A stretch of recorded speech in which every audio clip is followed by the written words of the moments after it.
Welcome back to MTX Automotive. I am working on the 1973 International Scout today. I think the last video that I recorded, I was in the process of refinishing the frame, and so I've got that done. I think I also made some videos on the dismantling of the vehicle itself. I have since removed the quarter panels on both sides because they were going to be replaced, and of course that revealed some other problem spots that will have to be dealt with, namely in this area here. All that's going to have to be replaced. But what I'm focused on today and for this video was going to be dismantling of or taking up the floor pans and some of the stuff that's going to have to be replaced in here. So I've got both floor pans roughly, I cut them out first of all so I can see what I've got, and so I've got them cut out on both sides. And on this one, last night I finished taking off the spot welds from this area of it. And so it basically, the floor pan starts back here, goes all the way up, and it bends and goes up into the upper part of the floorboard, and there's another piece that fits there. And so underneath there is a cab mount. It's called the front cab mount, and there's one on each side, of course. It's going to have to be replaced as well, so that's what I'm in the process of getting all that cut out. And the floor pans themselves I'm going to make out of some metal, because I have a metal brake, so they're fairly simple in their construction, so I'm just going to be making them myself. But there was two pieces on the upper part of the floorboard that I will not be making, because they're fairly involved in the way they're made, and I've already ordered them from a International Scout parts supplier out of Ohio, and I've got the pieces in that I need to initially get started here. And this is the one piece that I was referring to. This is the second piece, which kind of welds up like that, and so all that's going to have to be replaced, and it goes up in this area. The fun part, however, is back toward the back, and all of this, once I got the floor, the covering for the floor, the rubber floor mat out, that's when I discovered all of this rot that's in here. And this is something it's fairly involved in as far as the way that it comes out, goes in. It's a step-by-step process, and so I plan on taking a video of all that, because it could possibly be helpful to somebody in the future. So this, of course, is the bottom of the bed, and it folds down and all the way to here, and it's spot welded all the way along there. So all of that was rotted out, so I've cut that. It's also got some rot on the top here, so I'm going to have to weld replace all of that back a couple of inches and re-weld a piece in there. And this piece that you see here that comes up, that is part of the floorboard. So the floorboard comes up, makes a 90-degree turn, and goes up, and is spot welded all along here. And this overlap here is from the center part of the floorboard, which is the transmission tunnel, all that, all those parts. So, and all that is going to have to be taken out and new pieces put in there, and that's going to have to be fabricated, because it's basically just 90-degree bends. although there is a hump there that's going to have to be made. That's going to involve a little bit of more advanced fabrication to do that. But there's this piece here is the one it has a lot of weird bends in it. So it's got a 90-degree bend here that goes inside there a couple of inches, then goes up and then comes back this way.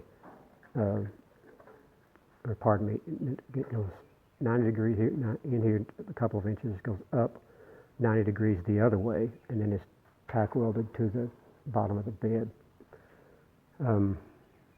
That will have to be replaced as well. That's all one piece that goes from one end to the other, and that piece, it is available to buy. It's fairly expensive, and I can understand because it's got a lot of bends in it. So, and I'm not sure that I can show the bottom side of it. But it's basically, this piece here goes up. That's where it 90-degree bends back toward the back, and goes up, and it comes back again. So all of that, and that goes without saying. Right now I've got this thing on a rotisserie, at least the back of it. But the front I've already got blocked up where I want it. I'm going to have to block up the back as well, somewhere in this area. Also, we'll have to block up the very back because this has to be very close to perfectly level once you start taking some of this stuff out, because it's structural, and the body of the vehicle will tend to twist and contort, and if you were to weld it back up like that, you could run into some pretty major problems fitting up your final pieces, i.e. the doors and the quarter panels. So you got to make sure that it's fairly level whenever you're blocked up, whenever you start cutting this stuff out to replace it. Anyway, so that's where I'm at this point. The process that will be taken here, as far as the repair work, is this piece is the first one to get replaced. So, because it'll be the last one to come out, you just reverse the process. So going back together, this will be the first thing to come in. Then I'll make the piece for the bottom of the bed that folds down.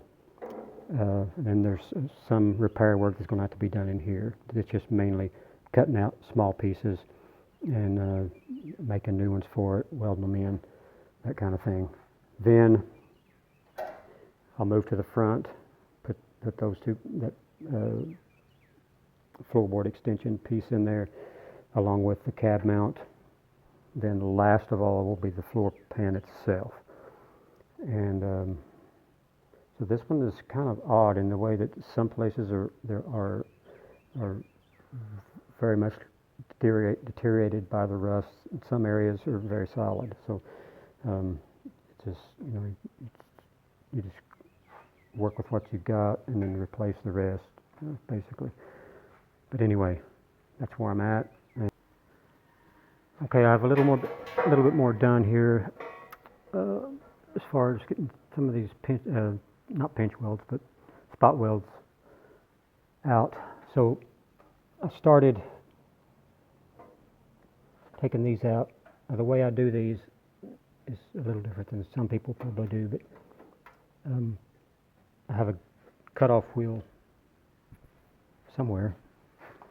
Anyway, oh, here it is. So I just grind off the spot weld fairly deep down into the metal. You're just weakening it, and then I take my air hammer with this bit on the end of it, and it will usually bust right through them. So I took this one out. Okay, so it comes off like that. And so this piece is part of this is going to be part of the floorboard. when it's all said and done. So then I moved up to the center piece here, and it just fits just like the other one did. And it's part of the center floorboard, which has the transmission tunnel and all that with it. And so this is rusted in this area, so I want to replace this section all the way across here with a new one, which I'll build it myself. And so this corner was already rusted out, primarily all the way across. So I just bent it a couple of times and it came off. But the reason that I cut it here, all along here, is because I want to preserve this hump contour, because when I make my new piece, I will use this old piece in order to get this contour right. I mean, it's not a big, it's not a really complex contour, but this will just help me just be all the more faster when I do make it. And they also, this thing is, it rests on top of this cross member. So they've got that spot welded various places down through there as well. It's not going to be a huge deal because that's rusted out pretty bad anyway, but still, it was just, I just didn't want to distort the contour of this transmission tunnel too bad. And so anyway,